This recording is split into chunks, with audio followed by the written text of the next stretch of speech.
నమస్తే న్యూస్ 24 తెలుగుకు స్వాగతం. నా పేరు మౌనిక. వార్తల్లోని ముఖ్యాంశాలు చూద్దాం. ముదల్ నియోజకవర్గంలో అన్ని పార్టీలకు చెందిన సర్పంచులు, మాజీ సర్పంచులు, ఎంపీటీసీలు, మాజీ ఎంపీటీసీలు, మాజీ జెడ్పీటీసీలు అన్ని మండలాల నుండి నారాయణరావు పటేల్ ఆధ్వర్యంలో దాదాపు 500 మంది కాంగ్రెస్ పార్టీలో చేరారు.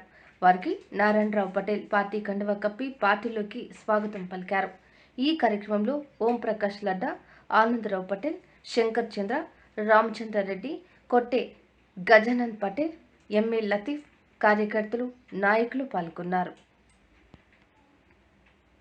మునీర్ సాబ్ బెంబర్ గారు, పీరాజీ బెంబర్ గారు, పాషా ఇక్బాల్ గారు కోలూరు, గనీ సాబ్ గారు కోలూరు, బేల్తరోడా మాజీ ఎంపీటీసీ, మాజీ సర్పంచ్ మధు పటేల్ గారు, బి కిషన్ గారు, బేల్తర్ నుంచి వచ్చిన బాలాజీ గారు, జె వెంకటేష్ గారు, నరేష్ గౌడ్ గారు, గంగాధర్ గారు, మాలంగి నుంచి దేవదాస్, ప్రకాష్, రాజు, దేవరావు, బాబు,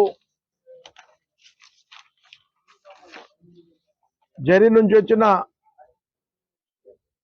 రాఠోడ్ రతన్ కార్బారీ గారు, రాథోడ్ కిషన్ గారు, రాథోడ్ దిగంబర్ గారు, రాథోడ్ రోహిదాస్ గారు, జాదవ్ గారు, జాదవ్ కిషన్ గారు, జాదవ్ గారు, జాదవ్ రమేష్ గారు, జాదవ్ దేవిదాస్ గారు, రాఠోడ్ రామదాస్ గారు, జాదవ్ నరేష్ గారు,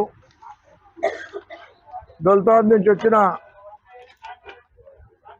శ్యామల వాగ్మారే గారు, షేక్ ఖలీం ఉప సర్పంచ్ గారు, రబుల్లా గారు, చక్రధర్ గారు, ఏల్వత్ నుంచి వచ్చిన రేపు రాబోయేది మనకు ముఖ్యంగా పార్లమెంట్ ఎన్నికలు. రాహుల్ గాంధీని ప్రైమ్ మినిస్టర్ చేయాలన్నా మనకు ఎంపీ సీట్లు ముఖ్యం. మన రాష్ట్రంలో దాదాపుగా 17 స్థానాల నుంచి ముఖ్యమంత్రి గారు 13-14 స్థానాలకు టార్గెట్ పెట్టడం జరిగింది. మనం అందరం కష్టపడితే ఇంకా ఎక్కువ నిధులు మనం తీసుకురావడం జరుగుతుంది. మేము అసెంబ్లీ ఎన్నికల కంటే పార్లమెంట్ ఎన్నికల్లో ఎక్కువ నిధులు తీసుకొచ్చాం. పార్లమెంట్లో మరి ఈరోజు మన ప్రభుత్వం ఉంది. ఇక్కడ ఏ రకంగా అయితే మనకి ఇక్కడ అవగాహన ఉంది పూర్తిగా మనం తప్పకుండా గతంలో మాదిరి కాకుండా, గతంలో మనకు సమయం కూడా సరిపోలేదు కాబట్టి ఈ స్కీమ్లు మనం అమలు చేసిన తర్వాత ప్రజల్లో తప్పకుండా దాని మార్పు కనబడుతుంది.